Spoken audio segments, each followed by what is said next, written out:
A single airplane is mapping Alaska, an area the size of roughly a third of the continental United States, in one summer. And this paper is covering it like a local sports story for 10 cents a copy. This is the Wrangell Sentinel out of Wrangell, Alaska, population a few hundred, dated August 12, 1926. And the lead story isn't a war or an election. It's a plane. One plane trying to photograph Alaska from the air. The headline says, "The area to be covered is," and I'm reading directly here, "by far the largest in square miles, yet attempted by the air service of any nation." Any nation.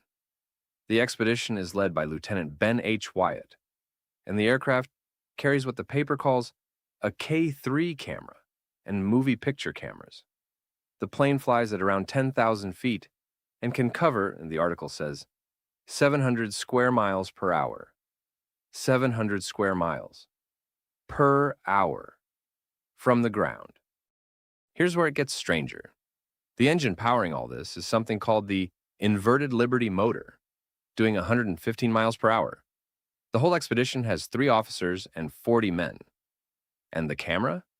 The article says it's a 250-ton freight lighter used as the mobile darkroom, a barge anchored nearby where they developed the film. They are literally printing photographs of Alaska on a boat in 1926 and mailing the maps to Washington, D.C. That pipeline from the wilderness to a government desk took weeks. Today, you'd stream the same footage live. Now look at the news from the outside world column.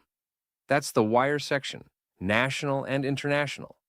In the same breath as the mapping expedition, you get Russia undergoing what the paper calls tremendous upheaval, cholera ravaging Shanghai, New York, installing a rubber refining plant to break the British rubber monopoly, and, just tucked in there, Jack Dempsey showing up to his first workout before a fight with Gene Tunney.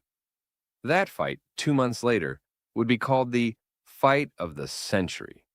Here it's 3 column inches, sandwiched between a cholera epidemic and a ship that ran aground at Prince Rupert.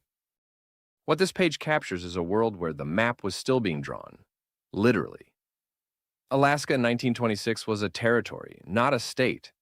Huge sections of it had never been photographed from the air.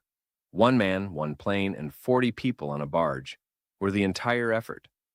And the people of Wrangell read about it over breakfast like it was perfectly ordinary.